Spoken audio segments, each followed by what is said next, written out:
चलिए हम लोग शुरू करेंगे अपनी क्लास।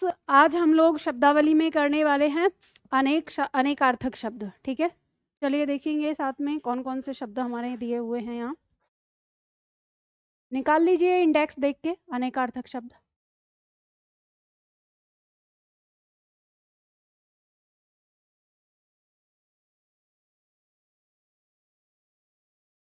शब्द है आगार। आगार शब्द का क्या क्या अर्थ होता है आप लोगों को पता है ना। अनेकार्थक का मतलब होता है एक नाम की कई सारी वस्तुएं। ठीक है, तो आगार नाम हम किस किस के लिए प्रयोग करते हैं, मेरे साथ बोलिए। खान, कोश, स्रोत। समझ रहे हैं, ऐसे तीनों का मतलब ऐसे एक जैसा ही होता है लेकिन थोड़ी चीजें अलग अलग। खान जैसे हम कोयले की खान के लिए प्रयोग कर देते हैं। जो ये कोश है, कोश हम रखते हैं जहाँ पे रुपया पैसा होता है उस चीज के लिए। ठीक है, उसकी खान जो होगी वो कोश कहलाता है। और स्रोत हम अक्सर जल से, जहाँ से जल निकल रहा होता है उसके लिए कह देते हैं, या कोई चीज जहाँ से पैदा होके आ रही है उसको बोल देते हैं। आगे शब्द आता है अधर। अधर शब्द का प्रयोग हम किस किस के लिए करते हैं, तो बोलिए। होंठ, अंतरिक्ष, तुच्छ, बिना आधार का, या नीचे। जो नीचे होता है या नीचे की तरफ तो कहते हैं अधर में है, और एक होता है अपर। ठीक है, ऊपर में हो जाता है, उसके लिए प्रयोग करते हैं। आगे शब्द आता है अंक। अंक शब्द का प्रयोग करते हैं हम किसके लिए, निशान, पत्रिका का नंबर। अब यहाँ पे मतलब किसी भी पत्रिका का, किसी भी चीज का जब हम नंबर देते हैं उसके लिए अंक कहते हैं। गिनती की संख्या, और नाटक का अध्याय, और गोद। गोद के लिए हम अंक शब्द का प्रयोग कर देते हैं। नाटक का अध्याय आ जाता है, जैसे हम नाटक लिख रहे होते हैं तो उसके भाग करते हैं, हिस्से करते हैं, तो एक अंक, दूसरा अंक, तीसरा अंक, चौथा अंक, ऐसे कहा जाता है। ठीक है, जहाँ पे सीन चेंज हो जाता है, तो जहाँ एक एक पर्दे पर जो सीन आता है वो एक अंक कहलाता है, तो उसी को अंक कहते हैं। आगे शब्द है रुख। रुख शब्द का प्रयोग हम किस किस के लिए करते हैं, चेहरा, रुझान, मनोभाव, शतरंज का मोहरा, और सूखा पेड़। जैसे रुझान शब्द का भी आप जानते हैं ना कि रुख किस ओर है, जैसे बोलते हैं कि देखेंगे चुनाव में कौन जीतेगा, किसका रुझान आ रहा है, जो बोलते हैं उसके लिए रुख शब्द का प्रयोग हो जाता है। सूखा पेड़ के लिए जब प्रयोग किया जाता है ना तो वो रूख होता है। इसको ध्यान रखिएगा, यहाँ रख दिया है कि रुख शब्द का आ जाता है रूख, बड़ा ऊ रहेगा, तो रूख कहते हैं सूखा पेड़ के लिए। आगे शब्द आता है हमारा हर। हर शब्द का प्रयोग हम किस किस के लिए करते हैं, प्रत्येक के लिए करते हैं, कोई चीज जहां हम हर एक चीज को दिखा रहे हैं। शिव, हर कहते हैं शिव के लिए। और हरण करने वाला, जो किसी चीज का हरण कर लेता है तो उसको कहते हैं हरने वाला। भिन्न के अंश के नीचे की संख्या, समझते हो ना, भिन्न तो ऊपर अंश हो जाता है और नीचे हर, तो उसे हर बोल देते हैं। आगे शब्द आता है द्विज।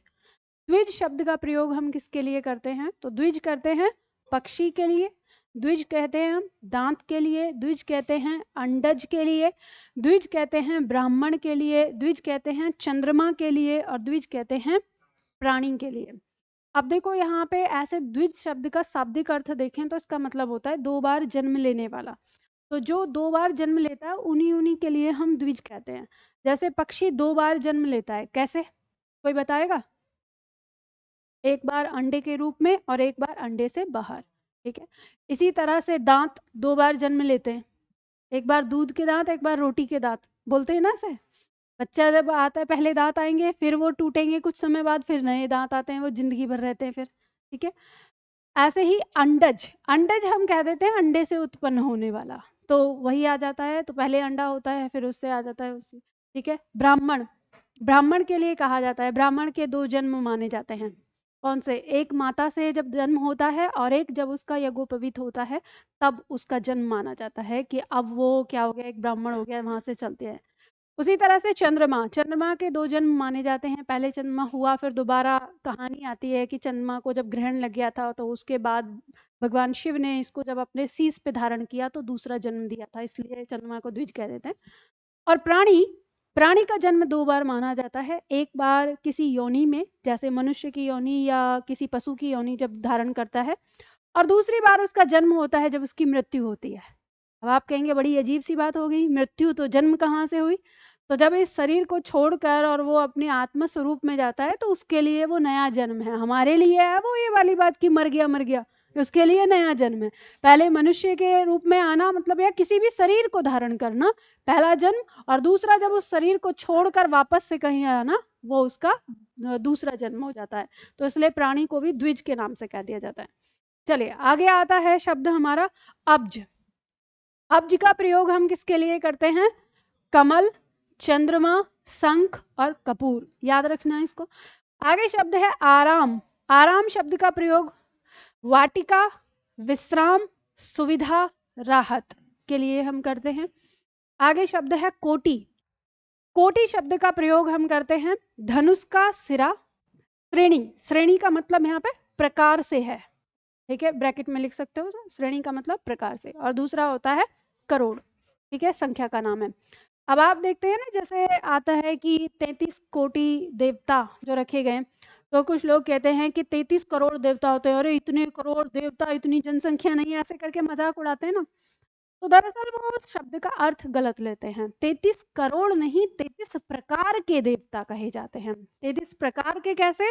जैसे जल देवता है तो जो जल का, तो इस तरह से हमारे जीवन के आसपास जो महत्वपूर्ण पॉइंट हैं वो 33 प्रकार माने गए। जैसे अग्निदेव हो गए, वायु देव हो गए, इस तरह से सूर्य देव हो गए, हमारे आसपास जो चीजें हैं, तो ऐसे 33 प्रकार के देवता हमारे बनाए गए हैं, जो शास्त्रों में बनाए गए हैं। तो करोड़ नहीं है, वो 33 प्रकार हैं, ठीक है।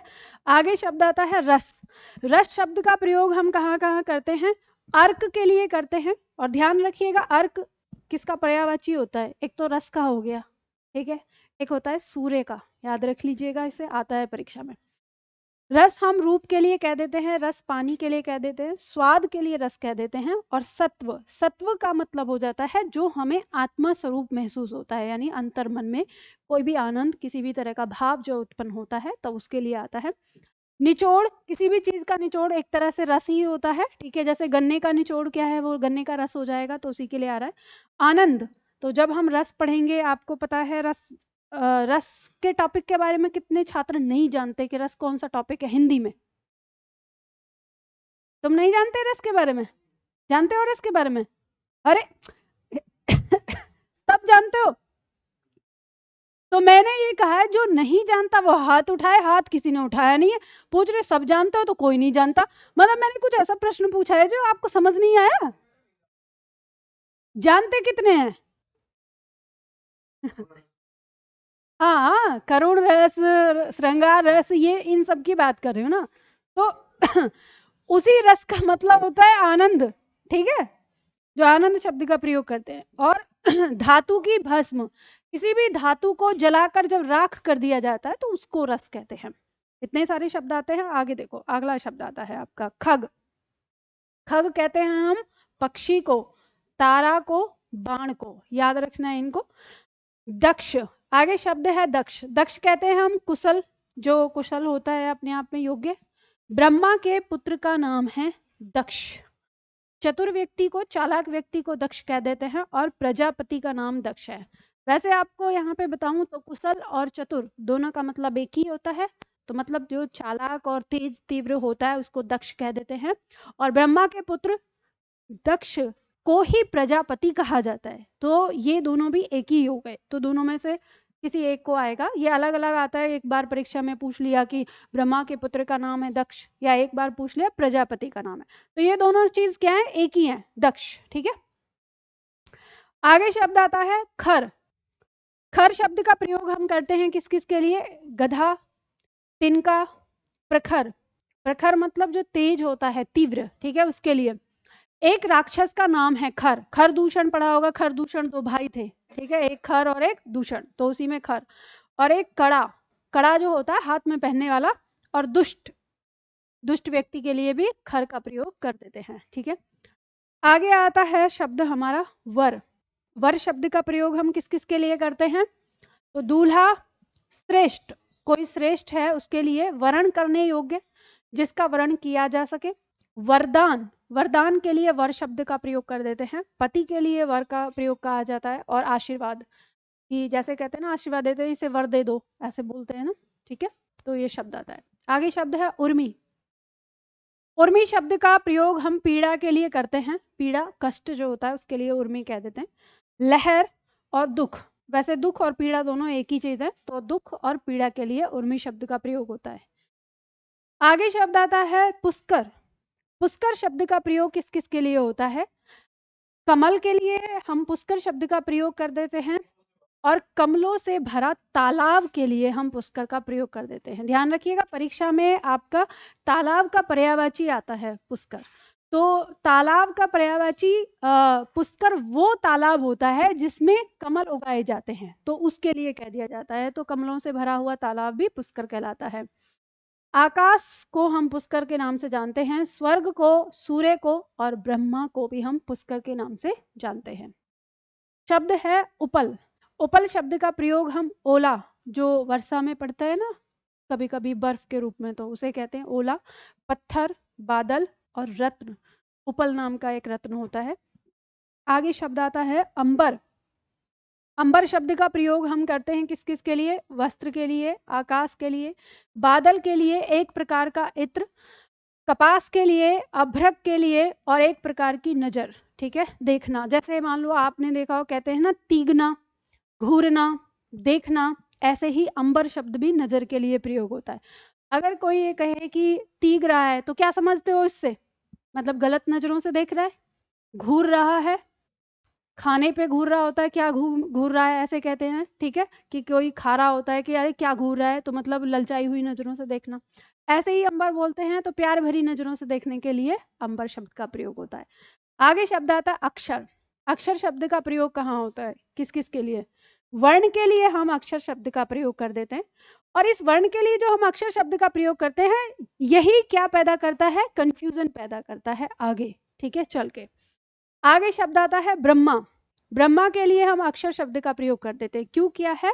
क्योंकि अक्षर का मतलब है जो कभी नष्ट नहीं होगा, ठीक है, तो इसलिए ब्रह्मा कभी नष्ट नहीं होता। आत्मा के लिए प्रयोग कर देते हैं नित्य, जो हमेशा रहने वाला है, जो सत्य है, ये कभी मिटेगा नहीं, तो इसलिए अक्षर कह देते हैं। और आकाश, आकाश कभी खत्म नहीं होगा, जो कुछ है ही नहीं तो उसके खत्म होने का क्या ही मतलब है, ठीक है।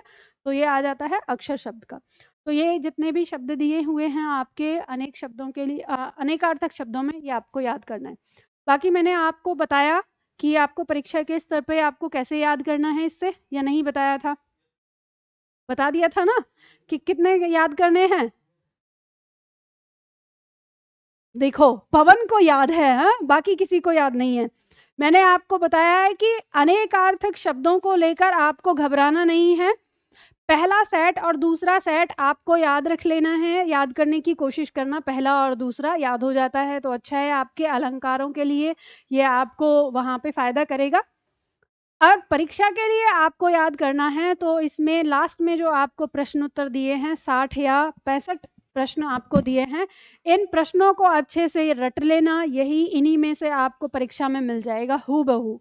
और कई बार तो ऐसा होता है कि आपको उसमें दिए हुए जो विकल्प हैं वो भी सेम टू सेम ही मिल जाते हैं, ठीक है। तो इनका इसीलिए अनेकार्थक को देखकर अक्सर छात्र घबरा जाते हैं। पर्यायवाची से अंतर ये होता है कि पर्यायवाची एक वस्तु के कई अलग अलग नाम होते हैं, लेकिन जो अनेकार्थक होता है एक नाम की कई अलग अलग वस्तुएं होती हैं, तो ये अंतर होता है।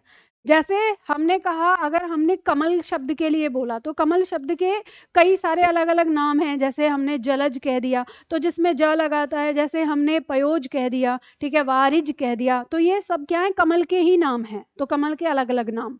लेकिन जैसे हम यहाँ पर देख रहे हैं अंबर शब्द, तो अंबर शब्द हम कपड़े के लिए भी प्रयोग कर रहे हैं, अंबर शब्द हम कपास के लिए प्रयोग कर रहे हैं, आकाश के लिए कर रहे हैं, इत्र के लिए कर रहे हैं, नजर के लिए कर रहे हैं।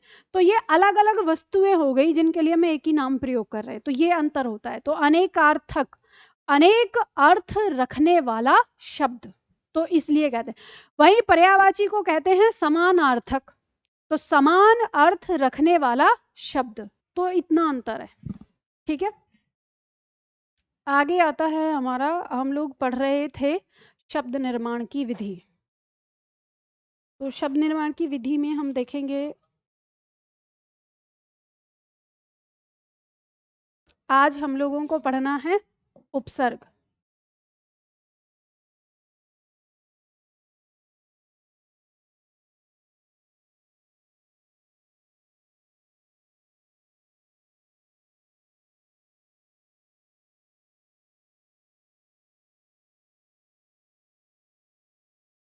देखो उपसर्ग कुछ भी नहीं है, उस उपसर्ग बहुत ही सरल है। जैसे आप लोगों ने संधि में नियम सीखे, फिर समास में भी 6 पॉइंट तो जाने, उपसर्ग में ऐसा कुछ भी नहीं है, कोई पॉइंट नहीं है। उपसर्ग में आपको बस कुछ शब्द दिमाग में रखने होंगे कि ये एक उपसर्ग के रूप में प्रयोग होता है, बाकी वो आपको शब्द में स्पष्ट रूप से दिख जाएगा कि कहाँ पे प्रयोग हो रहा है और कैसे प्रयोग हो रहा है। ठीक है, तो यहाँ पे आपको उपसर्ग में अगर पढ़ने वाली बात की जाए कि उपसर्ग में क्या पढ़ना है, तो उपसर्ग में पढ़ने के लिए कुछ नहीं होता, क्योंकि उपसर्ग में आपको सिर्फ उपसर्ग दिमाग में रखने होते हैं, एक तरह से फैक्ट पॉइंट, कि ये हमारा ये संस्कृत का उपसर्ग है, ये हिंदी का उपसर्ग है और ये उर्दू का उपसर्ग है, ये आपको देखना पड़ता है। बाकी उपसर्ग लगाने का तरीका वो ऐसे ही लगता है। लेकिन अब बात आती है कि जब ये इतना सरल है तो ये इतना कठिन क्यों आता है छात्रों के लिए, परीक्षा में जब प्रश्न आते हैं तो होता क्यों नहीं है, छात्रों से पता क्यों नहीं चल पाता है, हम गलतियां कहाँ कर देते हैं, कैसे कर देते हैं, तो हम इसी पे चर्चा करेंगे। तो ध्यान रखिएगा, लिखने के लिए आज आपके पास बहुत ज़्यादा कुछ नहीं है, थोड़ा बहुत ही होगा, तो आप लोगों को रफ कॉपी निकाल लेनी है। मैं यहाँ पे जो कुछ समझाऊंगी, आपको जो लगे कि हमें लिखना चाहिए वो आप लिख लेना, बाकी ध्यान देना ज़्यादा से ज़्यादा समझने पर। ठीक है, हम यहाँ पे बात कर रहे हैं उपसर्ग, और उपसर्ग पढ़ने से पहले हम चलते हैं उस दिन की क्लास में जब हम लोगों ने बात करी थी कि जो हमारे शब्द होते हैं, शब्द के वर्गीकरण में जो हमने देखा कि 3 प्रकार के हमारे शब्द हैं, रूढ़ शब्द, यौगिक शब्द और योग रूढ़। ठीक है, तो हमने यौगिक शब्द जब उसमें देखे थे तो मैंने आपको बताया था कि जो आपके यौगिक शब्द हैं, इन यौगिक शब्दों को बनाना ही क्या होता है, शब्द निर्माण होता है, कि हम इन यौगिक शब्दों को जहाँ बना रहे हैं तो वही हमारा शब्द निर्माण होता है। तो शब्द निर्माण की 4 विधि थी, कौन कौन सी?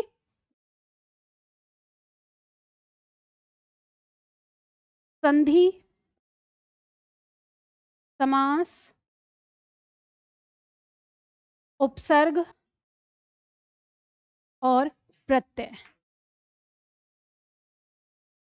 ठीक है, आप इससे पहले 2 पॉइंट पढ़ चुके हैं, संधि आपका क्लियर हो गया और समास आपका क्लियर हो गया। ठीक है, आज शब्द निर्माण की अगली विधि हम पढ़ने जा रहे हैं, उपसर्ग। तो उपसर्ग और प्रत्यय दोनों असल में क्या होते हैं, एक शब्दांश होते हैं। ठीक है, क्या होते हैं, शब्दांश। अब आपके दिमाग में प्रश्न आएगा कि मैम शब्दांश का क्या मतलब होता है, तो ये बताइए कि शब्दांश में आपको कोई संधि नजर आ रही है क्या? नहीं नजर आ रही? शब्दांश शब्द में आपकी संधि है क्या? शब्द प्लस अंश, बताइए कौन सी संधि है? कौन कह रहा है व्यंजन? दीर्घ संधि है। शब्द का अंतिम वर्ण अ, अंश के प्रथम वर्ण अ से मेल करके आ बना रहा है, तो कौन सी हुई, दीर्घ संधि ना। तो दीर्घ संधि है, तो यहाँ पे आपको समझ में आया, शब्द का मतलब शब्द हो गया, अंश का मतलब क्या होता है, भाग या हिस्सा। अब बताइए शब्दांश का क्या अर्थ समझ में आया आपको? जो शब्द का हिस्सा है, शब्द का भाग है। अब आप सोचेंगे कि मैम इससे मतलब क्या हुआ, हमें इसका मतलब समझ नहीं आ रहा, तो आप ध्यान से समझिएगा ये पॉइंट। यानी देखो, जो हम उपसर्ग और प्रत्यय में जो गलती करते हैं ना, वो यही करते हैं, हम शब्दांश ही नहीं समझ पाते कि शब्दांश हमारा आखिर क्या है। तो ये आपने समझ लिया तो आपको उपसर्ग और प्रत्यय सब समझ में आ जाएगा। तो यहाँ पे समझिए कि जब हम बात कह रहे हैं कि जो शब्द का भाग है, शब्द का हिस्सा, मतलब पूरी तरह से शब्द नहीं है, वो क्या है, शब्द का हिस्सा है। तो जो शब्द का हिस्सा है ना, वो स्वतंत्र रूप में प्रयोग नहीं होता। अब स्वतंत्र रूप में प्रयोग का मतलब क्या, कि जैसे हम कोई वाक्य बना रहे हैं तो उस वाक्य में आपको शब्द के रूप में कहीं पर भी उपसर्ग या प्रत्यय देखने को नहीं मिलेगा। तो वो कैसे मिलेगा, वो किसी शब्द के साथ जुड़कर मिलेगा। तो इसीलिए कहते हैं कि यह स्वतंत्र रूप से कभी प्रयोग नहीं होता। अब आप सोच रहे होंगे कि मैम ये वाली बात कैसे हमको समझ नहीं आ रही, कि कैसे शब्द में प्रयोग नहीं होता या क्या होता है। तो अगर मैं आपको थोड़ा शब्दांश दिखाऊं तो आपको समझ में आएगा कि ये कैसे होता है। तो सभी लोग अपनी नोटबुक ओपन करिए, ऑनलाइन वाले भी, मैं आपको सामने नहीं दिखा रही, आपको यहाँ पे देखना है। इसमें आपका पेज नंबर जहाँ पे देखो शायद 67 पेज है, ठीक है, इस पे लिखा होगा संस्कृत के उपसर्ग, ऐसे करके लिखा है ना। तो वहां पे एक पंक्ति के बाद आपका लिखा है कि उपसर्ग निम्न प्रकार हैं, दिख रहे? तो वहां पे अपना पेन रख के देखिए, संस्कृत के उपसर्ग में पहले लिखा है जैसे अ, फिर कॉमा लगा है अति, कॉमा लगा है अधि, फिर आगे अनु, फिर अन, फिर अप, फिर अभि, फिर अव, फिर आ, फिर उत, फिर उप, फिर दुर, फिर दुस, दुहु, नी, निर, निस, निहि, परि, परा, प्र, प्रति, वी, सत, सम, सम और सु। ये दिख रहे हैं आपको? ये शब्द नहीं है, ये क्या है? शब्दांश हैं। तो अब आपको क्या करना है, इनके साथ में जो ये शब्द लिखे हुए हैं, जहां आपने ये लिखा है, तो इस लाइन के पीछे करके ना यहाँ पे ऐसे लिख लो शब्दांश, ताकि आपको ना ये याद रहेगा कि ये शब्दांश है। तो ये पूरी तरह से शब्द नहीं है और ये कहीं पर भी आपके प्रयोग नहीं होते वाक्य के अंदर। ये जब भी प्रयोग होंगे किसी शब्द के साथ जुड़कर प्रयोग होंगे, ठीक है? बात समझ में आ गई ना पहले? तो इनको हम कह रहे हैं उपसर्ग। और इनको उपसर्ग क्यों कह रहे हैं? क्योंकि ये किसी भी मूल शब्द के पहले जुड़ेंगे। ये मूल शब्द होगा कोई, ठीक है, और इसके आगे जुड़ जाएंगे। ये जरूरी नहीं है कि हमेशा मूल शब्द ही हो, कोई यौगिक शब्द भी हो सकता है। कभी आपके दिमाग में रहे कि मूल शब्द ही है, नहीं, मूल शब्द नहीं, कोई भी शब्द हो सकता है, ठीक है। तो आप इसे मूल शब्द ना लिख के शब्द ही लिखो। मान लो कोई ये प्रत्यय के साथ बना हुआ शब्द आ जाए तो फिर आप मेरी जान खा जाओगे कि मैम ये कैसे आ गया, ठीक है। तो कोई एक शब्द होता है, उस शब्द से पहले जुड़ता है, तो उससे जो बनता है शब्द, तो फिर हम इसको क्या कहते हैं? उपसर्ग कहते हैं। ये आगे जुड़ा हुआ है जो, ठीक है। और जो प्रत्यय होगा ये कहाँ जुड़ेगा? ये भी एक शब्दांश है, लेकिन ये किसी भी शब्द के अंत में जुड़ेगा। तो यहाँ प्रत्यय के लिए भी समझ लेना इस शब्दांश को, है ना। अब दोनों में अंतर ये होता है कि उपसर्ग का एक भावार्थ होता है, ठीक है। भावार्थ का मतलब हो गया सीधा सीधा अर्थ तो नहीं है, लेकिन वो कुछ एक अर्थ अपने अंदर रखता है जो किसी शब्द के साथ मिलकर प्रकट हो जाता है, ठीक है।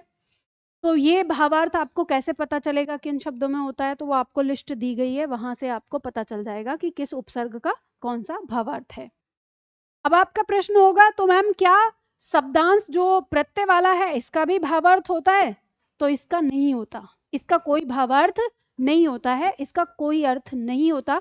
या आपको एक अक्षर की तरह, एक वर्ण की तरह, आपको एक स्वर की तरह, आपको एक व्यंजन की तरह भी देखने को मिल सकता है। पॉइंट समझ में आ रहा है? तो यहाँ पर हमको अब क्या समझ में आया? तो कुल मिला के हमको ये समझ में आया कि ये उपसर्ग और प्रत्यय जो हैं ये कोई शब्द नहीं है, ये क्या है? शब्द के टुकड़े हैं, शब्द का हिस्सा हैं, ठीक है। पहला पॉइंट हमें यहाँ समझ में आ गया। इतनी पॉइंट में अगर किसी को कोई दिक्कत हो तो बताओ, समझ में आ रहा है ना? अब चलो, तो हमें यहाँ पे उपसर्ग के बारे में पता चल गया। अब हम इस उपसर्ग को जोड़ेंगे, यानी उस शब्द के साथ जो शब्द दिया है, तो कैसे जोड़ेंगे उस पर हम बात करेंगे, ठीक है। तो इसकी परिभाषा चलते लेते हुए ही आगे बढ़ते हैं। तो देखो यहाँ पे आ रहा है, हमारा पॉइंट कह रहा है कि वह शब्दांश या अव्यय जो किसी शब्द के पहले लगकर उसके, यानी जो वो मूल शब्द है, जो भी शब्द है, उसके अर्थ में क्या कर दे? परिवर्तन कर विशेष अर्थ प्रकट करता है, उसी को हम, उस शब्दांश को हम क्या कहते हैं? उपसर्ग कहते हैं, ठीक है। परिभाषा लिखी हुई है, परीक्षा में अगर कभी, सब्जेक्टिव परीक्षा में अगर कभी आ जाए तो आपको परिभाषा ऐसे लिखनी होगी, ठीक है। आगे बढ़ते हैं। अब उपसर्ग से संबंधित कुछ बातें जो आपको यहाँ पे समझनी है। पहला पॉइंट कह रहा है उपसर्ग वे शब्दांश हैं जो वाक्य में स्वतंत्र रूप से प्रयोग नहीं होते। यही पॉइंट मैंने अभी आपको बताया है, तो यहाँ लिख दिया।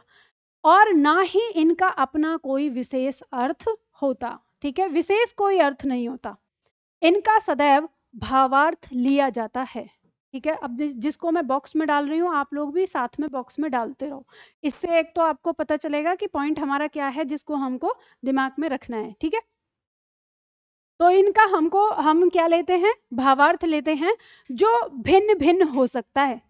ये जरूरी नहीं है कि जो हमने भावार्थ एक शब्द के साथ लगाया वही भावार्थ दूसरे शब्द के साथ भी प्रकट हो, इसलिए उपसर्गों में एक से अधिक भावार्थ पाए जाते हैं। इस पॉइंट को दिमाग में रखना, ठीक है। अब आगे बढ़ते हैं। अगला पॉइंट कह रहा है कि प्रायः उपसर्ग विधि से बने नए शब्द का अर्थ उपसर्ग के भावार्थ तथा मूल शब्द के अर्थ के आसपास होता है। अब ये जो पॉइंट कहा है, इस पॉइंट को तो हम बाद में समझेंगे, पर पहले मैं आप लोगों से ज़रा कुछ पूछना चाहूँगी कि आप शब्दों में मतलब उपसर्ग को पहचान पाते हैं या नहीं पहचान पाते। तो अब ध्यान दीजिएगा कि जैसे मैंने आपको दिखाया संस्कृत के उपसर्ग, आपको इसमें मैंने बता दिया कि कौन कौन से संस्कृत के उपसर्ग होते हैं, ठीक है। आपने देख लिया उनका टुकड़ा कि ये होता है। तो किसी भी शब्द में ना आपको ये उपसर्ग दिखाई देगा, ठीक है। तो ये आपको देखो, संधि से उपसर्ग इसलिए अलग होते हैं क्योंकि उपसर्ग ना आपको स्पष्ट रूप से दिख जाते हैं शब्द के अंदर। अब उसी में आगे थोड़ा सा बढ़िए, पेज नंबर 71, शायद 70 या 71 कोई सा होगा आपके पास। इसमें दिया है आगे वहां पे हिंदी के उपसर्ग, मिला, ठीक है। पेज नंबर 71 पे तो वहां पे दिया हुआ है आगे कि उपसर्ग निम्न प्रकार हैं। तो उसमें फिर से शब्द दिया है जैसे अ, अन, अध, उ, औ, कु, स, क, सु, नी, दु, बिन, भर, ठीक है। इस तरह से आ गए तो आपको टुकड़ा दिखाई दे गया कि ये उपसर्ग है हमारे। आपने अभी आपको दिख रहा होगा कि इन्हीं उपसर्गों का प्रयोग आपने अव्ययी भाव शब्द के अंदर किया था, ऐसे ही कुछ मिल रहे थे, ठीक है। चलो आगे पेज पलटो, पेज नंबर 73। पेज नंबर 73 पे फिर आगे दिया हुआ है कि उर्दू के उपसर्ग, ठीक है। तो यहाँ कुछ उर्दू के उपसर्ग दिए हैं जैसे कम, खुश, गैर, दर, ना, ब, बा, बर, बद, बे, ला, सर, हर, हम, ऐसे शब्द दिख रहे हैं आपको, ठीक है। तो ये सब क्या है, शब्दांश हैं। और जब भी आप किसी शब्द में उपसर्ग खोजते हैं तो आपको यही टुकड़े उसमें दिखाई देते हैं, ठीक है। बात समझ में आ गई। तो अब मैं यहाँ पे आप लोगों को कुछ उदाहरण दूंगी और आप लोगों को बताना है कि उसमें उपसर्ग कौन सा है, ठीक है। जैसे मान लीजिए शब्द है कुपुत्र, ठीक है। शब्द है कुमाता, ठीक है। शब्द है कुलीन। इसी तरह से एक शब्द है जैसे दुबला, जैसे शब्द है दुकान, जैसे शब्द है दुकाल, ठीक है। अब यहाँ पे जो शब्द दिख रहे हैं इनमें आपको उपसर्ग जो है वो स्पष्ट दिखाई दे रहे हैं आराम से।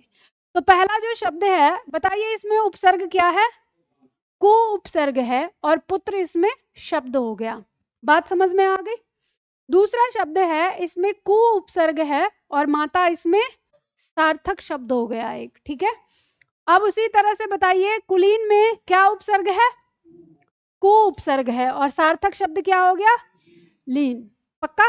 चलो अब यहाँ पे दिया है दुबला, दुबला में दू उपसर्ग है और बला क्या हो गया इसमें सार्थक शब्द। अब आप कहेंगे मैम बला क्या शब्द होता है, तो ये बला में आ उपसर्ग लगा, प्रत्यय लगा है। इसमें जो मूल शब्द है वो है बल, बल में आ लगाकर तो मतलब वाला या वाली का अंतर दिया जाता है। तो जब हम कहते हैं ना दुबला है तो मतलब जिसमें बल कैसा है, दू माने कम, तो कम बल वाला, तो इसलिए उसी को तो कह देते हैं दुबला और फिर ई लगा देते हैं तो वाली हो जाता है, ठीक है। बात समझ में आ गया। अगर हम मान लो हम यहाँ पे ऐसे लिख दें दुबली, तो ये किसके लिए प्रयोग हो जाएगा, स्त्री के लिए।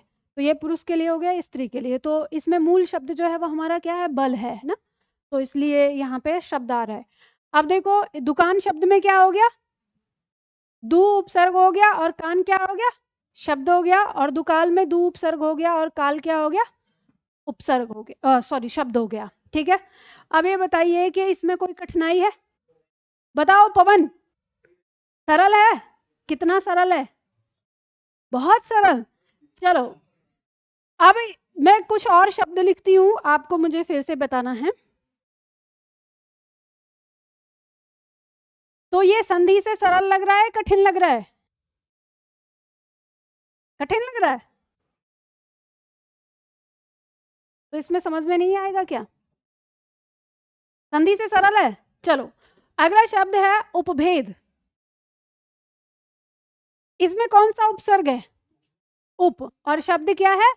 भेद। उसी तरह से यहाँ आता है, शब्द आता है हमारा उपदेश। इसमें कौन सा उपसर्ग है? उप, और देश शब्द है। ठीक है, तो यहाँ पे आपको ये पता चल गया। तो बताइए, सरल लग रहे हैं आपको? अब ये बताओ, इसमें उपसर्ग को समझने में आप लोगों को कोई दिक्कत होगी? नहीं होगी। अब मैं आपको एक बात बता दूं, इसमें 3 शब्द ऐसे हैं जो उपसर्ग विधि से नहीं बने। आप लोग आज तक यही पढ़ते आए हो और किताबों ने आपको आज तक यही पढ़ाया है और मास्टर लोग भी आपको यही पढ़ा रहे हैं, और इसी वजह से जब परीक्षा में उपसर्ग आता है गलत करते हो और बाद में कहते हो समझ में नहीं आता उपसर्ग का क्या करें। हाँ जी, पहली बार पढ़ रहे हो तो पहली बार में से ही पढ़ लो अब।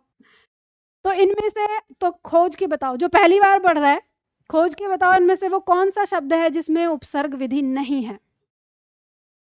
जो पहली बार पढ़ रहा है उसकी बात कर रही हूँ, आपकी बात नहीं कर रही। और जो मेरे से पहले पढ़ चुके हैं वो उनको पहले ही बता, वार्निंग होती है नए बच्चों पे ध्यान देना, उनको सीखने दिया करो। आप लोगों को तो पता है, आप तो स्मार्ट हो गए हो, है ना, तो शांत रहा करो। तो बताओ कौन सा होगा, कौन सा शब्द है? नए वाले छात्र, ये पहले पूछ रहे, मैं बता दूं कितने शब्द हैं? 3 शब्द। दुकान और दुकाल और कुमाता। कुमाता भी हो, ऑनलाइन वाले छात्र बताएंगे। देखो इसमें जो उपसर्ग, अब वो वहां पे खोज रहे हैं, ये मैं यहाँ खोज लूं, देख लूं इधर शब्द है कि नहीं है। ध्यान लगा, देखो इधर कुलीन शब्द में नहीं है, दुकान शब्द में नहीं है, उपदेश शब्द में नहीं है। अब आप यहाँ पे कहेंगे कि मैम ये हम कैसे पता करेंगे? देखो किताब में खोजने से कुछ नहीं मिलेगा, मैंने आपको पहले ही कह दिया, वो सब लिख के दिया हुआ है। उपसर्ग आप यूं चुटकियों में कर देंगे, आज की क्लास में समाप्त, खत्म। ये कुछ भी नहीं है, वो तो किताब में बस शब्द दिए हैं आप लोगों को पढ़ने के लिए कि कौन से उपसर्ग होते हैं। अब इसको समझ लो उपसर्ग क्या होता है, कैसे लगाते हैं। याद करो वो पहला दिन जब मैंने आप लोगों को शब्द निर्माण शब्द के बारे में बताया था कि ये हमारा क्या होता है, एक यौगिक शब्द होते हैं, और यौगिक शब्द जब बनते हैं तो जो बनने वाला नया शब्द होता है उसमें जो अर्थ है वो ऊपर दिए गए टुकड़ों का अर्थ होता है। अगर ऊपर दिए टुकड़ों का अर्थ नीचे वाले में निहित ना हो तो वह उपसर्ग विधि से बना हुआ शब्द नहीं होता। अब बात आएगी टुकड़ा कौन सा, तो बात आती है कि उसमें जो मूल शब्द है ना, आपको फोकस करना है एक मूल शब्द पर। भले ही उपसर्ग का अर्थ कभी कभी गायब हो जाता है, यानी गौण हो जाता है, लेकिन जो उसमें मूल शब्द होता है उसका अर्थ बनने वाले शब्द में निहित होता है और होना चाहिए। अगर उसमें वो नहीं होता तो वह शब्द उपसर्ग विधि से नहीं बना। अब देखेंगे कैसे हमें पता चलता है। पहला शब्द है कुपुत्र। तो कुपुत्र शब्द को यहाँ पर ये बताइए कि जो यहाँ शब्द दिया हुआ है इसमें पुत्र शब्द का अर्थ होता है। अगर हम इसका टुकड़ा करें, जैसे दिया हुआ है, मैं इसके 2 टुकड़े करती हूँ, तो यहाँ पे आ गया कु और यहाँ पर आ गया पुत्र। तो अब इनसे शब्द बना है हमारा कुपुत्र। अब देखो जो मैं ये लिख रही हूँ ना नीचे, इसको चाहो तो लिख लो अब रफ कॉपी पे। बस यही, ये जो मैंने शब्द लिखे हैं ना, बस यही समझाने हैं। इसके बाद उपसर्ग खत्म आपका, फिर इसमें कुछ नहीं है। उपसर्ग जो है वो सब लिखा हुआ है, आप अपने आप ही कर लेंगे, उसमें कोई दिक्कत नहीं रहेगी। ठीक है, बात समझ में आई आप लोगों को? तो यहीं पे ध्यान देना है। तो अब एक काम करो, आप लोग लिखने में मत रहो, पहले समझने में रहो। ये तो समझ में ही आ जाएगा, नहीं पता चले तुम्हारे पैन चलने में रह गया। अब मुझे बताओ, बोलने हैं अब आपको मेरे साथ, इसका क्या अर्थ है? पुत्र। और इसका क्या भाव लेंगे हम? तो यहाँ कु का भाव जो है वो बुरा से है। ठीक है, तो बुरा, और यहाँ पुत्र, तो कुपुत्र का क्या अर्थ होता है? बुरा पुत्र। तो यानी इसके अंदर कु का भी अर्थ आ गया और पुत्र का भी अर्थ आ गया। तो यह शब्द हमारा किससे बना है? उपसर्ग विधि से बना है। तो क्योंकि इसमें दोनों का अर्थ आया है तो ये हमारा उपसर्ग विधि से बन गया। अब मैं इसको हटा देती हूँ, ये आपको याद हो गया। इसके बाद आगे शब्द दिया हुआ है हमारा कुमाता। ये 2 टुकड़ों से मिलकर बना है कु प्लस माता। अब इसका जो शब्द बना वो बनता है कुमाता। बताइए कुमाता का मतलब क्या होता है? बुरी माता। तो यहाँ पे अर्थ कु माने बुरा और माता माने माता, तो माता का अर्थ भी और कु का भी अर्थ, दोनों का अर्थ इसमें आ गया। तो यह शब्द हमारा किससे बना है? उपसर्ग विधि से बना है। ठीक है, तो अब हमारा ये शब्द भी किससे बना है? उपसर्ग विधि से बना है। अब आते हैं हम आगे। अगला आता है हमारा तीसरा, कुलीन। अब मान लीजिए कि हमने ये टुकड़ा ऐसे कर दिया, कु प्लस लीन, और यहाँ पे हमारा शब्द क्या बन गया? कुलीन बन गया। कुलीन शब्द का क्या अर्थ होता है? कुलीन शब्द का अर्थ होता है उच्च कुल का या अच्छे परिवार का व्यक्ति। ठीक है, कुलीन कहते हैं अरे यह व्यक्ति तो बड़ा ही कुलीन है, मतलब ऊंचे खानदान का है, ऊंचे परिवार का है। तो इसका अर्थ आ गया ऊंचा कुल। ठीक है, अब यहाँ पे कु का अर्थ क्या हो गया? बुरा। और लीन का अर्थ क्या हो गया? लगा हुआ हो ना। लीन का मतलब क्या होता है? जैसे पढ़ाई में लीन होना, तो लीन का मतलब लगा हुआ होना। तो अब बताइए कि इस शब्द का अर्थ, अगर ये कु प्लस लीन से बना है तो इसका अर्थ होना चाहिए था बुरी तरह से लगा हुआ, लेकिन इसका अर्थ तो ये नहीं है। तो फिर इसका अर्थ क्या है? इसका अर्थ तो है ऊंचे कुल का। तो ये शब्द हमारा उपसर्ग विधि से नहीं बना। अब सवाल उठेगा कि उपसर्ग विधि से नहीं बना तो क्या ये सार्थक शब्द है या ये यौगिक शब्द है? तो ये आपका एक यौगिक शब्द है, लेकिन ये उपसर्ग से नहीं, ये आपका प्रत्यय से बना हुआ शब्द है, कुल प्लस ईन। और मैंने आपको कहा कि प्रत्यय का तो अपना कोई अर्थ नहीं होता, लेकिन मूल शब्द का अर्थ इसमें भी लागू होगा।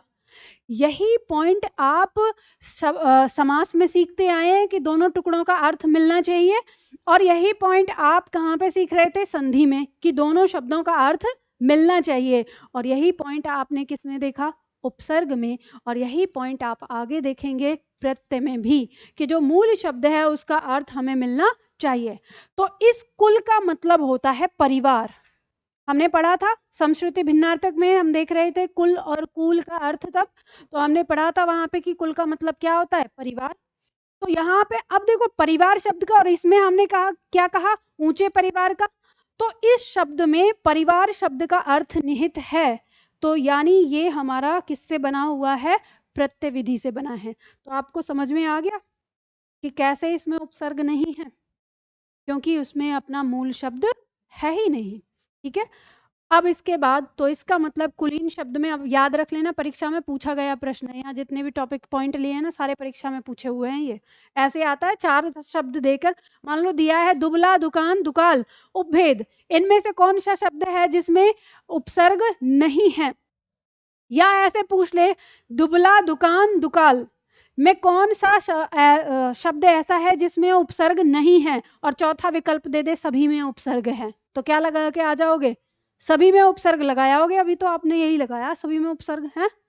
तो देखो कैसे अब आपको यहाँ पर देखना है। तो यहाँ पे जो ये दुबला शब्द है, अब इसके टुकड़े करो।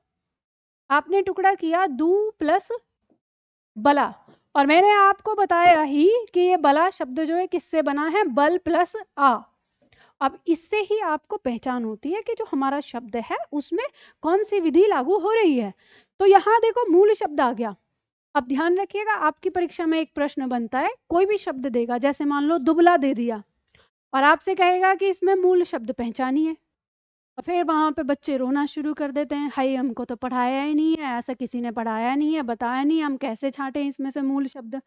तो ये आपको पढ़ाया तो गया है, क्योंकि आपको संधि, समास, उपसर्ग और प्रत्यय पढ़ाया गया है, तो ये नहीं कह सकते आप कि आपको ये पढ़ाया नहीं है, अब ये आपको खोजना है। तो आप कैसे खोजेंगे? आपको पता है कि जो दुबला शब्द है ये है संधि विधि, ये हमारा उपसर्ग विधि और प्रत्यय विधि दोनों से मिलकर बना है। इसमें क्या है, ये बना कैसे है? दू प्लस बल प्लस आ प्रत्यय लगा है, दू उपसर्ग लगा है, मूल शब्द क्या हो गया इसमें? बल, और विकल्प में आपको बल मिलेगा। तो इस तरह से आता है। बात समझ में आ गई ना प्रश्न का? तो ऐसे प्रश्न आते हैं, पूछे जाते हैं। तो यहाँ आपको ये बात पता चलती है कि जब हम दुबला शब्द का अर्थ देखते हैं तो दुबला शब्द का अर्थ क्या हो जाता है? यानी जो जिसमें बल नहीं है, तो यहाँ दू का अर्थ जो है वो किससे है, वो बुरे से है या नहीं से है या कम से है, ठीक है। तो इस दुर का अर्थ, दू का अर्थ जो आता है कम से आता है, बुरे से आता है, या कठिन से आ जाता है, ठीक है, या नहीं से आ जाता है। तो यहाँ पर जो इसका अर्थ उत्पन्न हो रहा है कि जिसमें बल नहीं है वो आ रहा है। तो जिसमें बल नहीं है वो वाला, यानी आ जो है वो किसका अर्थ देता है, वाला का अर्थ देता है। तो दुबला शब्द में हमारा इसका अर्थ आ रहा है, तो यह शब्द हमारा उपसर्ग विधि से बना है, ठीक है। अब इसके बाद ये तो हमारा उपसर्ग विधि से बन गया। अब इसके बाद आता है हमारा शब्द दुकान। अब इस दुकान शब्द को हम तोड़ते हैं। अब इसके अकॉर्डिंग जैसा हम उपसर्ग लेते हैं तो दू प्लस कान हो गया। अब देखो सार्थक शब्द तो हमारा ये भी है, कान माने कान होता है, दू माने, अब दू के अर्थ दो आ जाएंगे, बुरा आ जाएगा, कम से आ जाएगा। तो दू शब्द जो है दो के लिए भी आता है। तो आप कहेंगे मैम ये तो बन रहा है, दो कान ही होते हैं अधिकतर सबके, तो हो रहा है दो कान। लेकिन ये दो कान आपको तब लगाना है जब दुकान का मतलब होता हो कि जिसके दो कान है। लेकिन दुकान का क्या अर्थ होता है, शॉप। दुकान का अर्थ होता है शॉप, ठीक है।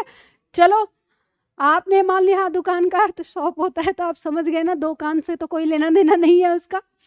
मतलब कि वो स्थान जहाँ पे कोई व्यक्ति अपनी आजीविका के लिए बैठता है, या वो स्थान जहाँ हम कोई सामान लेने के लिए जाते हैं, ठीक है। तो उस स्थान को हम क्या कहते हैं, दुकान। अब यहाँ पे नोट कर लो, दुकान शब्द जो है वो आपका उर्दू भाषा का शब्द है, आ जाता है तो कभी हिंदी में हम आए तो ये उर्दू भाषा का शब्द है और ये एक रूढ़ शब्द है, ठीक है। ये एक रूढ़ शब्द है, ये किसी से बना नहीं है मिलके, तो इसमें कोई उपसर्ग नहीं है। लेकिन आप मार्केट की तमाम किताब देखेंगे, दू वाले ऑप्शन में दुकान जरूर लिखा रहेगा, और परीक्षा में आया हुआ है प्रश्न निम्न में से किसमें उपसर्ग नहीं है, उत्तर में दुकान दिया है, फिर भी किताबों में मिलेगा आपको, ठीक है। चाहे आप अपनी लूसेंट को देख लें या आप अपनी और जो किताबें दी हुई हैं उन सब में आपको मिलेगा। तो बहुत सारे ऐसे शब्द मिल जाते हैं। तो बात समझ में आ गई ना। चलो अब बताओ दुकाल। दुकाल शब्द को जब हम तोड़ते हैं तो दू प्लस काल, दुकाल का मतलब क्या होता है, बुरा समय, ठीक है। काल माने समय, दू माने बुरा, काल माने समय, दोनों टुकड़ों का अर्थ नीचे आ रहा है बुरा समय। तो दुकाल में क्या हो गया, उपसर्ग हो गया। तो दुकान में नहीं होता लेकिन दुकाल में होता है, ठीक है।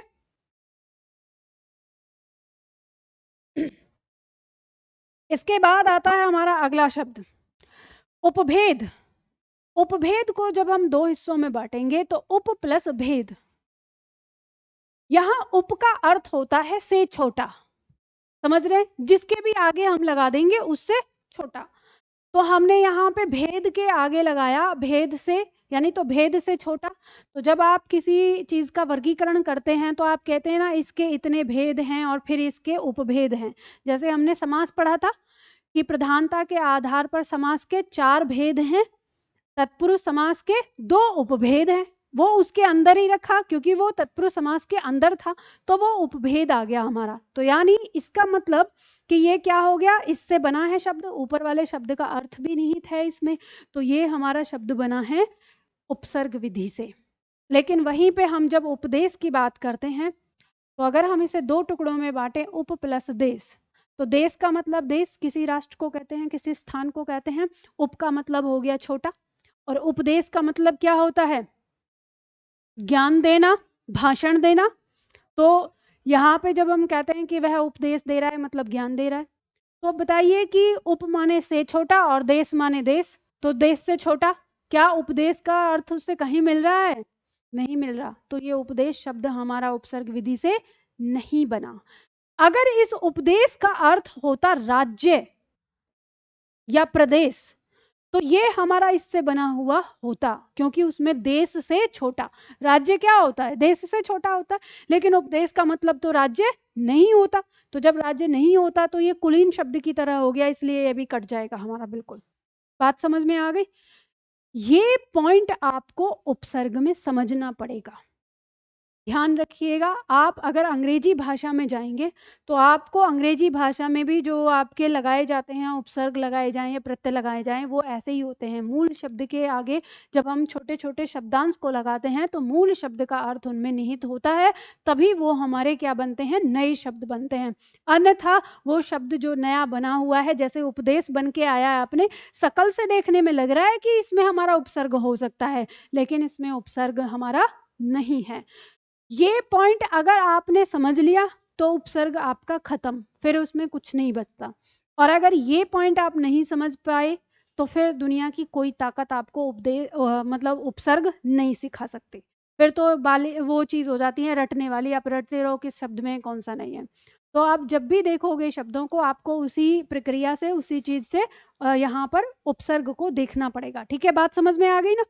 तो चलिए, ये पॉइंट समझ में आ गया। तो जो मैंने अभी आपको समझाया, तो ये वाला पॉइंट आपको यही बता रहा है। कह रहा है कि प्राय उपसर्ग विधि से बने नए शब्दों का अर्थ उपसर्ग के भावार्थ तथा मूल शब्द के अर्थ के आसपास होता है। ये जो आसपास यहाँ पे लिखा है, तो हमें पता चलेगा कि कुछ शब्द ऐसे होते हैं जिनमें उपसर्ग का अर्थ आता ही नहीं है। मतलब जो कुछ शब्द ऐसे होंगे जिनमें उपसर्ग का अर्थ आ जाएगा, प्रकट हो जाएगा। कुछ शब्द ऐसे होंगे जिनमें उपसर्ग का अर्थ नहीं आता। तो फिर आपका प्रश्न होगा, तो मैम उसकी पहचान कैसे करेंगे? तो उसकी पहचान करेंगे मूल शब्द से। मूल शब्द का अर्थ उसमें जरूर आएगा जिसके साथ वो जुड़ा हुआ है। उदाहरण के लिए समझ लेते हैं कैसे। तो जैसे मान लीजिए एक शब्द दिया है हमारा सत्य। इस सत्य शब्द में मैं एक उपसर्ग लगा रही हूं अ। अब यहाँ पे इसका भाव भी लिख लो। इसका भाव क्या है? नहीं से। ठीक है, सत्य का मतलब क्या हो गया? सच से। ठीक है, अब इससे जो शब्द बनेगा वो क्या बनेगा? असत्य। और असत्य का मतलब क्या हो गया? जो सच नहीं। ठीक है, जो सच नहीं। तो यानी जो दोनों टुकड़े हैं उनका अर्थ आ गया इसमें। तो यह है असत्य शब्द जो है वो हमारा किससे बना है? उपसर्ग विधि से बना है। अब इसमें दोनों टुकड़ों का अर्थ आ गया, लेकिन कुछ शब्द ऐसे भी होते हैं जिनमें दोनों टुकड़ों का अर्थ नहीं आता है। जैसे शब्द है हमारा शासन। शासन का क्या अर्थ होता है? एक तरह से नियम, कानून। शासन उसी को तो कहते हैं जो भी हमारे ऊपर नियम कानून लगा के बनता है। ऐसे चलना है, ऐसे बैठना है, ऐसे गाड़ी चलानी है, इतना टैक्स देना है, वैसे करना है, फलना फलना, कितने सारे कानून हमारे ऊपर चला रखे हैं। ठीक है, तो उसी को हम शासन कहते हैं। अब इसी में आगे हम एक उपसर्ग लगा देते हैं, अनु। अनु उपसर्ग हो जाता है। इसका एक, वैसे तो इसके बहुत सारे अर्थ आते हैं। इसका अर्थ होता है पीछे पीछे, इसका अर्थ होता है बार बार दोहराना। ठीक है, इसका अर्थ हो जाता है स्वयं के लिए। तो यहाँ पे जो इसका अर्थ निकल के यानी जो प्रकट होगा, एक तरह से वो स्वयं के लिए होगा। और इससे जो शब्द बनेगा वो क्या बनेगा? अनुशासन बनेगा। अब बताइए अनुशासन का अर्थ क्या होता है? अनुशासन का क्या अर्थ होता है? डिसिप्लिन।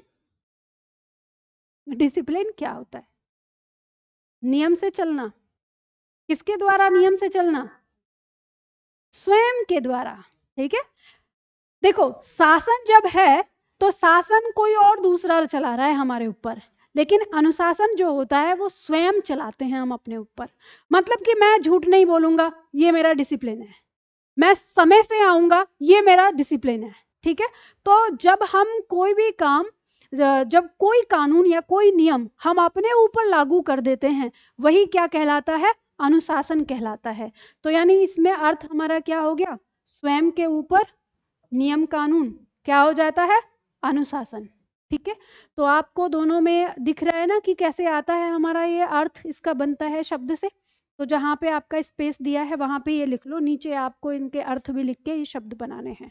यानी कहने का मतलब ये है कि उस शब्द के आसपास होता है जो बनने वाला नया शब्द है। इस नए शब्द में जो टुकड़े हैं उनके आसपास उसका अर्थ होता है। ये हमें यहाँ पर समझना है।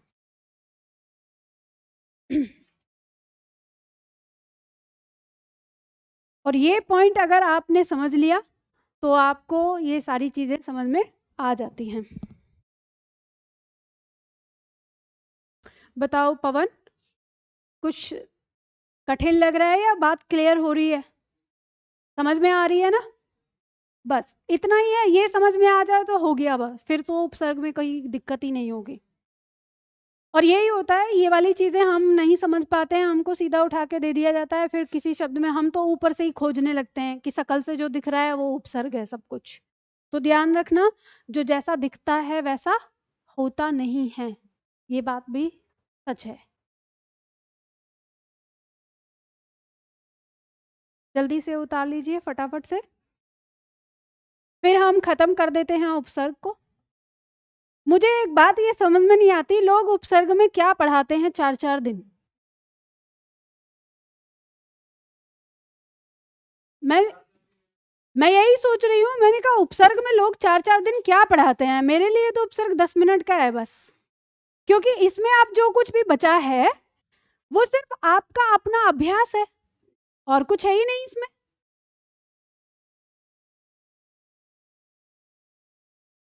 क्या नाम है तुम्हारा? हाँ, अनुभव। तो अनुभव ने जैसे ही मैंने कहा ना आज खत्म कर देते हैं, अनुभव ने कहा हाँ, एकदम आश्चर्य हुआ ना। चलो देखते हैं आज खत्म होता है कि नहीं होता। हाँ, अनुभव में नहीं, अनुभव में उपसर्ग नहीं है ना, अनुभव नहीं हो सकता है, अनु है, भव माने होना होता है, अनुभव में उपसर्ग है। अनु मतलब स्वयं और होना, अनुभव में उपसर्ग है, ठीक है। अनु का अर्थ आ जाता है स्वयं से और भव माने होना, संस्कृत का ही है ये। तो अनुभव मतलब जो स्वयं से होता है वही तो अनुभव है, और क्या है। ऐसे ही पहचान सकते हो, कोई भी नया शब्द आपके सामने आ रहा है, टुकड़ों को आप पहचान सकते हो जो दिया हुआ है, ठीक है। हो गया ये, चलो कहाँ चलना है, आगे आगे बढ़ते हैं। अब आपकी परीक्षा में यहाँ से प्रश्न आजकल, वैसे अभी तक तो नहीं आते थे लेकिन अब आ सकते हैं, जो अभी यहाँ से इसके आगे जो हम पढ़ने जा रहे हैं ये हमारी आती थी, जो सब्जेक्टिव परीक्षाएं होती हैं उनके लिए महत्वपूर्ण है। यहाँ से उनमें आता है कि उपसर्ग किन्हें कहते हैं और उपसर्ग से कितने प्रकार के शब्द बनाए जा सकते हैं, उदाहरण सहित समझाओ, ऐसे करके आपका प्रश्न आ जाता है। तो उपसर्ग की परिभाषा देते हुए और फिर बताना होता है कि उपसर्ग कितने प्रकार का बनता है, मतलब उपसर्ग से हम कितने प्रकार के शब्द बना सकते हैं। लेकिन आजकल आपकी परीक्षाओं में भी कुछ इस तरह के प्रश्न आने लगे हैं। मान लो आपसे पूछा कि बताइए वाक्य सत्य है या असत्य है, और वाक्य क्या दिया है आपको, हम उपसर्ग लगाकर विलोम शब्द बना सकते हैं, ये सत्य है कि असत्य है? सत्य है। हम उपसर्ग लगाकर पर्यायवाची शब्द बना सकते हैं, यह सत्य है कि असत्य है? सत्य है, हम विलोम भी बना सकते हैं और पर्यायवाची बना सकते हैं। हम उपसर्ग लगाकर नए शब्दों का निर्माण कर सकते हैं, यह सत्य है कि असत्य है? यह भी सत्य है। जरूरी नहीं कि वो शब्द बनने वाला उसका पर्यायवाची हो या वो शब्द बनने वाला उसका विलोम ही हो, नया शब्द भी हो सकता है। तो ये तीनों ही, तो कुल मिला के उपसर्ग लगा के हम 3 प्रकार के यही शब्द बनाते हैं, तो उन्हीं को हम देखेंगे कैसे। यहाँ पे पहला पॉइंट आता है हमारा दिया है कि उपसर्ग का प्रयोग करके मुख्यतः 3 प्रकार के शब्द बनाए जा सकते हैं। कौन कौन सा? तो उपसर्ग के प्रयोग से हम विलोम शब्द बना सकते हैं। कैसे? यहाँ पे उदाहरण के तौर पर लिख लेना हम किस तरह से बनाएंगे। जैसे मान लीजिए आ उपसर्ग हम लगा दें अगर किसमें, गमन शब्द में। गमन का मतलब क्या होता है? जाना, और आ लगा दिया तो क्या बन गया? क्या बन गया? आगमन, ठीक है।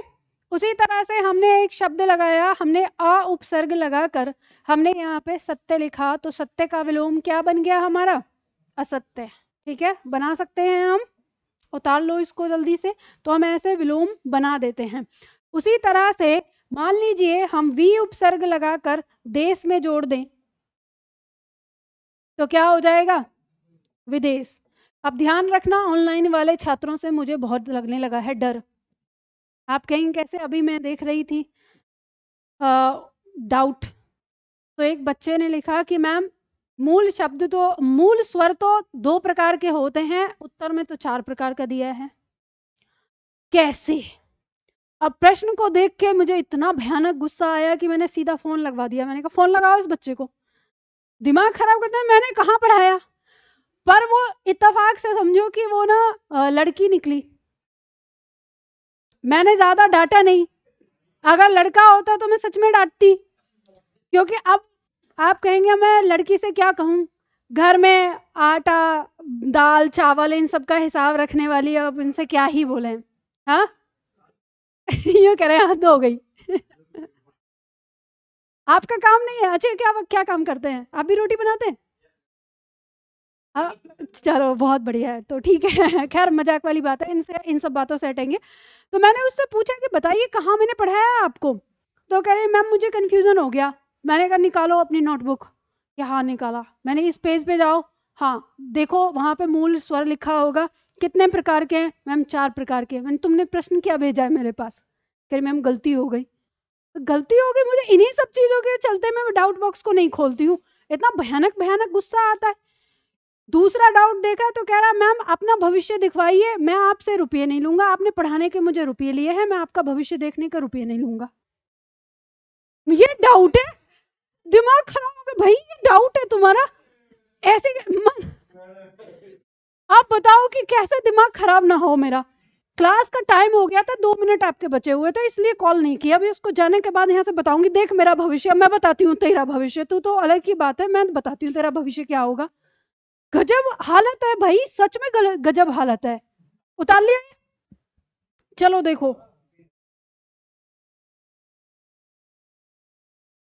आगे देखो, उपसर्ग के प्रयोग से। अब दूसरा देखो, जब पढ़ाने लग जाती है तो वापस से सीरियस हो जाया करो। मुझे पता, आप जानते हो मैं आप लोगों की बातें क्यों शेयर कर रही हूँ आज? क्योंकि उपसर्ग की क्लास में अक्सर बच्चे सो जाते हैं, क्योंकि इसमें मैं लिखवाती तो हूँ नहीं, तो अक्सर आप सो जाते हो, इसलिए थोड़ा सा मैं आपको हंसाने वाली बात मैंने आपको बता दी कि चलो हंस लो थोड़ा सा। तो देखो उपसर्ग के प्रयोग से पर्यायवाची शब्द कैसे बनाते हैं हम। यहाँ पे शब्द दिया हुआ है, जैसे शब्द है परी। परी का अर्थ हो जाता है चारों ओर, भ्रमण का मतलब होता है घूमना। तो यहाँ से क्या बन जाएगा शब्द? परिभ्रमण। ये इसका क्या हो गया? ये इसका हो गया पर्यायवाची। ठीक है, परिभ्रमण। परिभ्रमण का मतलब हो गया चारों ओर घूमना, घूमना और फिर चारों ओर घूमना, इस तरह से इसके पर्यायवाची के साथ। फिर शब्द दिया है हमारा वी प्लस शुद्ध, तो बन गया शब्द विशुद्ध। आपने देखा होगा खल की बोरी पे लिखा होता है विशुद्ध सरसों की खल। ठीक है, विशुद्ध का मतलब भी शुद्ध से ही होता है, जिसमें कोई मिलावट न की गई है। तो शुद्ध शब्द का पर्यायवाची बना दिया विशुद्ध। फिर दिया हुआ है यहाँ पे स। स उपसर्ग के साथ हमने आमिष। आमिष का मतलब होता है मांस खाने वाला। ठीक है, वैसे ही इसमें संधि होती है। कौन सी संधि बनेगी? शब्द बनेगा इसका सामिस। तो सामिस का मतलब क्या हो गया? अरे पर्यायवाची बना रहे हो। आमिष का मतलब मांस खाने वाला, तो सामिस का मतलब भी मांस खाने वाला ही होगा, पर्यायवाची बना रहे हो आप। ठीक है, सा माने साथ, तो साथ मतलब उसी के जैसा, मांस खाने वाला ही।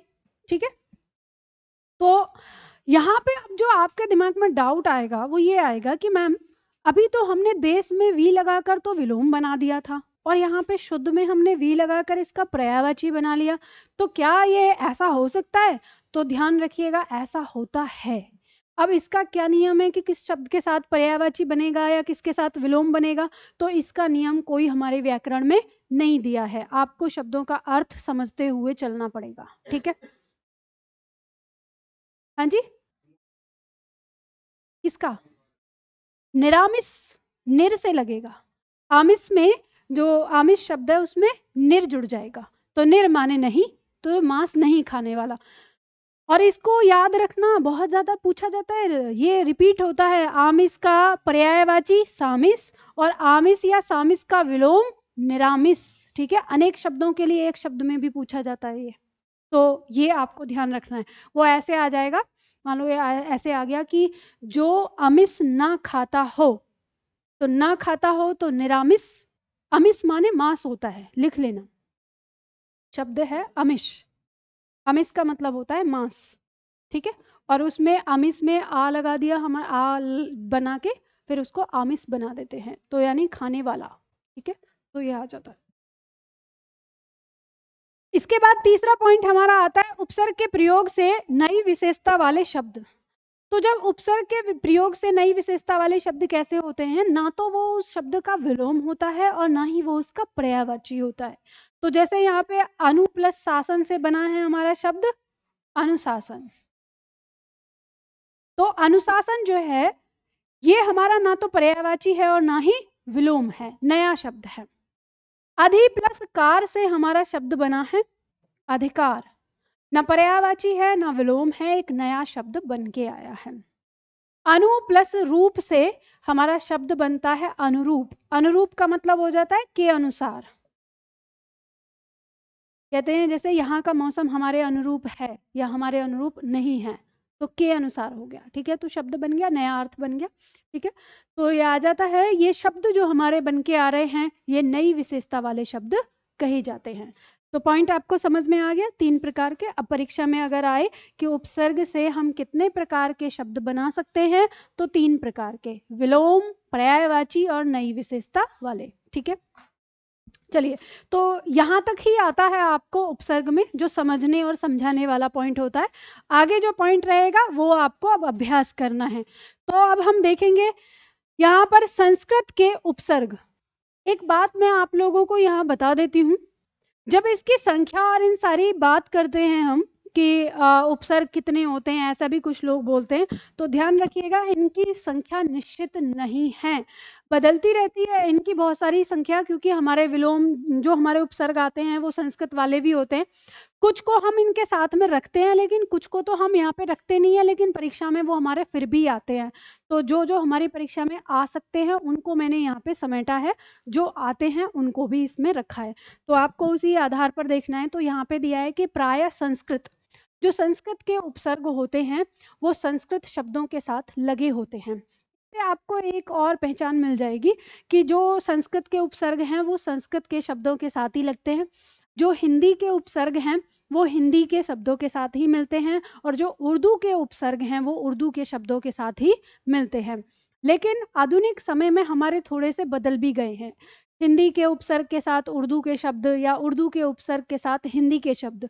तो वो शब्द जो हमारा बन के आएगा फिर हम उसको संकर शब्द के अंतर्गत रखते हैं, ठीक है। और संकर शब्द भी आपकी परीक्षा में पूछा जाता है, तो ये आप समझ जाएंगे। तो जब हम पहले उपसर्ग पढ़ लेंगे कि कौन सा उपसर्ग किस भाषा का है, तो हमको पता चल जाएगा कि ये संकर शब्द उत्पन्न कर रहा है या उसी भाषा का बन रहा है, ठीक है। जैसे देखेंगे इसमें कौन कौन सा उपसर्ग है, तो मेरे साथ बोलिए, अब आप लोगों को उच्चारण करना है। अ, अति, अधि, अनु, अन, अप, अभि, अव, आ, उत, उप, दुर, दुस, दुहु, नी, निर, निहि, निस, परि, परा, प्र, प्रति, पी, तत्, सम, सम।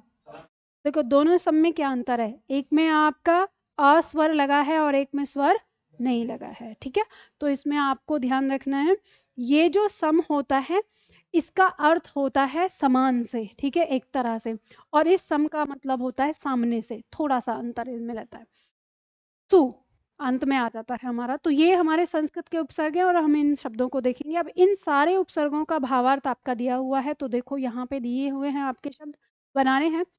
पहला उपसर्ग आया, अब आपका पेन चलना चाहिए, अपने पेन को बना देना। जो यहाँ पे भावार्थ है उनको क्या करना है, आपको आ के नीचे रेखांकित करो और भावार्थ को देखो। आ का अर्थ यहाँ पे नहीं और निषेध से है, निषेध का मतलब भी मना करने से होता है। जल्दी से यहाँ पे बना लो शब्द। अ प्लस सत्य का शब्द क्या बनेगा, असत्य।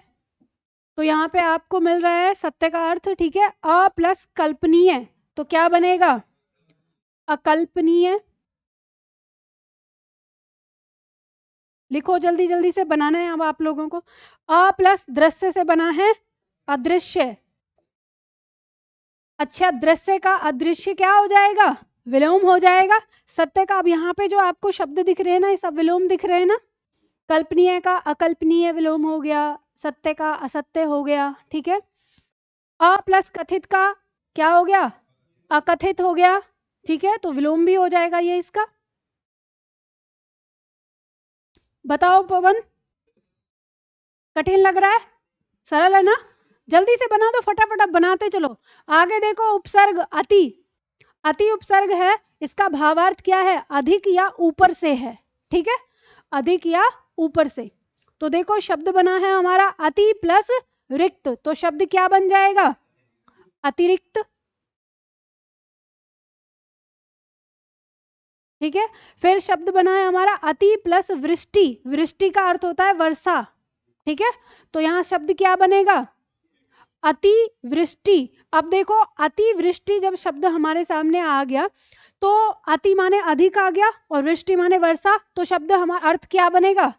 अधिक वर्षा। तो जहां पर अधिक वर्षा होती है तो उस चीज को हम क्या कहते हैं? अतिवृष्टि कहते हैं, ठीक है। चलो, ये पॉइंट समझ में आया आपको? अब देखो यहां पर, आप यहां देख रहे हैं इस शब्द में आपको अ उपसर्ग स्पष्ट दिखाई दे रहा है। अब ध्यान दो, एक चीज बता रही हूं, यहाँ पे बातें ना करो, ठीक है। अब पवन को डिस्टर्ब ना किया करो जी, जो उसके पास बैठे, बातों में मना लगाया करो। क्या हुआ बताओ? अतिरिक्त नहीं, एक दूसरे के विलोम नहीं है, पर्यायवाची है, नोट कर सकते हो। रिक्त का मतलब होता है खाली और अतिरिक्त का मतलब होता है खाली से भी खाली। देखो इसको ऐसे समझो, मान लीजिए कि आपके पास जैसे सपोज करिए कि 3 पेन है, ठीक है। आपके पास एक पेन, दूसरा पेन, तीसरा पेन। एक पेन से आप लिख रहे हैं, ठीक है। एक पेन आपने रखा हुआ है किसके लिए? अगर ये पेन बंद हो गया तो आप इससे लिख सकें, ठीक है। और एक पेन और है आपके पास, तो ये पेन आपके पास रिक्त है और ये वाला पेन अतिरिक्त है, यानी उसकी जरूरत नहीं है, आप वो जो अतिरिक्त होता है आप किसी दूसरे को दे सकते हैं। तो वहां पे आता, तो दोनों का मतलब तो एक ही हो गया ना, कि वो अब इस समय तो खाली ही है, ठीक है। तो ये इतना अंतर है दोनों में थोड़ा सा। और एक चीज ये समझ लीजिए, अगर आपको शब्दों में ये देखना है कि विलोम बना रहा है कि पर्यायवाची बना रहा है, तो आप छोटे छोटे रूप में ना लिखते जाइए, जो शब्द दिया हुआ है उसमें लिख दो। जैसे ये तो पूरा है, तो चारों को ऐसे करके विलोम ऐसे लिख दो कि ये तो विलोम है, ठीक है। वहां पे आपको दिख रहा है, देखो वृष्टि और अतिवृष्टि, ये एक दूसरे का विलोम हो गया, तो यहाँ विलोम लिख दो। और वो पर्यायवाची है तो यहाँ पे पर्याय लिख दो, प लिख दो, ऐसे ऐसे पता चल जाएगा कि कौन सा शब्द बन रहा है, ठीक है, याद भी रहेगा, ठीक। अब देखो ध्यान दो आगे, यहाँ पे बहुत ही महत्वपूर्ण पॉइंट आप लोगों को बताने जा रही हूँ। यहाँ हम जो देख रहे हैं, सकल से हमको अभी तक जितने शब्द हमारे सामने लिखे हैं, इन सारे शब्दों में हमें सकल से समझ में आ रहा है कि इनमें उपसर्ग कौन सा है और मूल शब्द कौन सा है, ठीक है, समझ में आ रहा है ना? तो इनमें तो हम बहुत अच्छे से पता कर लेंगे। अगर आपसे किसी ने पूछा कि इसमें कौन सी विधि लगी हुई है, तो कौन सी विधि लगी हुई है? उपसर्ग विधि, ठीक। अब इसके बाद आगे शब्द है हमारा अति प्लस अधिक, तो ये इस शब्द से क्या बनेगा? अत्यधिक। दूसरा शब्द है अति प्लस आचार, तो क्या बनेगा? अत्याचार। ध्यान दीजिए, अति प्लस अधिक से अत्यधिक इसका पर्यायवाची बना, लेकिन अति प्लस आचार से अत्याचार एक नवीन शब्द बना। तो आप इसे ऐसे कर सकते हो कि यहाँ पे लिखो पर्यायवाची और यहाँ पे लिख लो नवीन, न। इतना कोड आपको याद रहेगा। अब इसमें एक और कोड बना लो जो आगे के लिए ध्यान रखेगा। स्मार्ट वर्क करना मैं आपसे ये कह रही हूँ। देखो, जो भी सीखना है आपको बिल्कुल स्मार्ट सीखना, अलग अलग जाके पढ़ने का हमारे पास टाइम नहीं है, एक जगह ही सीखेंगे जो भी सारी चीज़ें आ रही हैं। तो इसमें हमको वो पॉइंट कौन सा देखना है? ये जो दोनों शब्द आए हैं, इन दोनों शब्दों के साथ यहाँ पर स भी लिख लो। स का मतलब संधि। इनमें कौन क्या दिखाई दे रहा है आपको? संधि विधि दिखाई दे रही है। और जहाँ पे संधि आएगी वही आपकी परीक्षा के लिए महत्वपूर्ण पॉइंट बन जाएगा। आपसे अगर यह शब्द पूछा कि अत्यधिक शब्द में कौन सा उपसर्ग लगा है, और विकल्प में जानते हैं आपको क्या मिलेगा? पहले विकल्प में मिलेगा अ, दूसरे विकल्प में मिलेगा आपको अत आधा, और तीसरे में मिलेगा अति। और जो सकल देख के पहचानते हैं ना उपसर्ग को, वो अत लगा के आ जाएंगे, पीछे का ध्यान ही नहीं करेंगे। जो उपदेश में उपसर्ग लगा के आते हैं ना, वो ऐसे ही लगा के चले आएंगे। और जो 2-4 दिन में ना चुटकियों में सिखाते हैं वाला करते हैं ना, वो भी ऐसे ही करवा देते हैं। तो आपको समझ में आ रहा है ना पॉइंट? मैं पॉइंटों को जो आपको समझाती हूँ थोड़ा समय ज़रूर लगता है, या आपको ऐसा लगेगा कि एक ही समय कितना पढ़ रहे हैं हम, लेकिन ऐसा पढ़ते हैं कि परीक्षक अपना कितना भी प्रश्न घुमा ले, आप उसका उत्तर ज़रूर बता देंगे। बात समझ में आ रही है ना? तो दिख रहा है ना आप? तो यहीं पे सीख लेना सारे शब्दों को। यहाँ से एक प्रकार का प्रश्न और बनता है आपका। शब्द देगा कि अत्याचार शब्द निम्न में से किस विधि से बना है। ठीक है, अब आपके दो विकल्प हो सकते हैं। एक विकल्प हो सकता है ऐसे कि संधि विधि और उपसर्ग विधि दोनों से, तो आपको यहाँ पे दिख रहा है कि उपसर्ग भी है और इसमें और संधि भी है। और एक विकल्प ऐसे हो सकता है कि 4 विकल्पों में आपको दिया हो संधि समास उपसर्ग प्रत्यय। तो ऐसा अगर उत्तर आया तो बताइए आप उत्तर क्या देंगे? 4 विकल्प हैं, संधि समास उपसर्ग और प्रत्यय, और आपको दिया है कि अत्याचार शब्द में अत्याचार शब्द किस विधि से बना है। अब आपको ये बात पता है कि यह संधि और उपसर्ग से बना है, तो अब 4 में जब आपको 2 में से एक चुनना पड़ेगा तो किसको चुनेंगे? संधि को चुनेंगे। अब आप कहेंगे मैम क्यों? तो इसलिए क्योंकि उपसर्ग का 90% जो पॉइंट हमारा आता है वो हमें स्पष्ट दिख जाता है। ठीक है, तो जैसे हमारे ऊपर दिए हैं ना, असत्य, ये शैली ही हमको अधिकतर शब्दों में मिलती है। तो उपसर्ग की जो शैली है वो स्पष्ट दिखने वाली है, लेकिन अभी इसमें यहाँ पे क्या हो गया? वर्ण में विकार उत्पन्न हो गया। तो वर्ण में विकार जो उत्पन्न होता है सीधा सीधा, तो ये किस पॉइंट का हमारा गुण है? तो संधि का गुण है, संधि में विकार उत्पन्न होता है। तो हमको यहाँ पे प्रथम दृष्टि जो दिख रही है वो संधि दिख रही है, और जब हम इसको तोड़ते हैं तब दूसरी दृष्टि में हमको पता चलता है कि इसमें उपसर्ग है। तो इसलिए पहला अधिकार किसका होगा ऐसे शब्दों पे? संधि का। ठीक है, बात समझ में आ गई ना? किसी को कोई कंफ्यूजन? ठीक है, नहीं ना? चलो, तो ये पॉइंट आप लोगों को समझ में आ गया। मैं सोच रही हूँ कि एक क्लास और ले लें उपसर्ग की। हाँ, नहीं, एक क्लास और लेंगे। कल की क्लास में मैं आप लोगों से इसके प्रश्नोत्तर भी करवाना चाह रही हूँ, कि अगर मैं इसमें प्रश्नोत्तर आप लोगों से करवा दूं तो आप ना पक्के हो जाओगे। अब ऐसे मान लो कि मैं 5 मिनट में कह दूं कि जाओ अब आगे जो कुछ भी है वो पढ़ लेना, तो पढ़ तो लेगो, लेकिन आगे डाउट आएंगे ना, तो वो डाउट भी क्लियर करेंगे। इसलिए आराम से चलो, ठीक है, जब जल्दबाजी कोई नहीं। तो आज हम इतना ही करते हैं, इसके आगे फिर करेंगे कल की क्लास में। ठीक है, चलो, हाँ, राम राम।